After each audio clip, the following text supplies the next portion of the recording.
I will get right into it. Can adults have ADHD? Yes.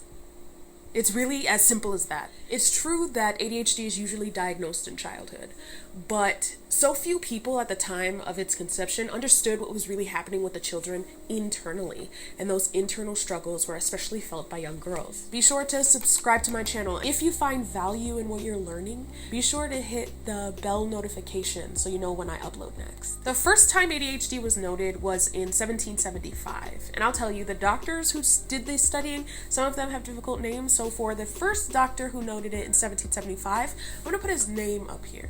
This guy. He was a Scottish doctor, but it's Dr. Alexander Crichton that many people know as having noted that there were some children who were more easily distracted and who couldn't focus. Later in 1902, Sir George Frederick Still noted that 15 boys and 5 girls had trouble with attention and self-control. These were classic signs of ADHD. In 1932, 2 other German doctors, Friedrich Kramer and Hans Pollnow, described a hyperkinetic disease that they noticed among children between the ages of 3 and 4. It hit its peak at 6 and then kind of died out or became less intense at 7. By 1968, DSM-2 described a disorder among children that was characterized by restlessness, overactivity, inability to focus, distractibility. And what they called it was hyperkinetic reaction of childhood. Other names that described symptoms of ADHD were clumsy child syndrome or hyperactive child syndrome. But you see, the name made people picture a child, not an adult.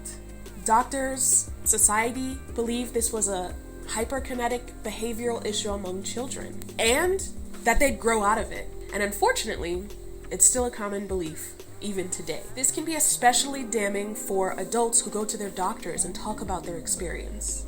Children and adults have very different problems. Adults have more responsibility, and they have to balance work and social lives and family dynamics. The impact of the disorder is much heavier. The DSM-5 gives us the closest understanding of what ADHD is. There are 3 types: inattentive, hyperactive, and impulsive, or a combination of the 2. To be honest with you, data being collected today among men and women don't really show a difference in academic struggles, symptoms, severity, comorbidities. There's really no difference on paper, but it's the lived experience of women that shows really where the struggle is. Fluctuating hormones will affect severity, and it weighs heavy on our sense of self. Plus, societal pressures make us question our worth and our ability to manage our daily lives. But if we play the roles close enough by masking, and we do go see our doctors about the things that we struggle with, our credibility is questioned. Women have gone undiagnosed and misdiagnosed for many, many, many years. But things are changing. There have been an influx of women sharing their experience online. I'm here on my channel. Please subscribe. Talk about what you experience in the comments. You can follow me on Instagram too. I post funny videos to explain what my daily life is like. Being able to understand these things will better help women to learn to manage ADHD. Let's keep learning and encouraging one another.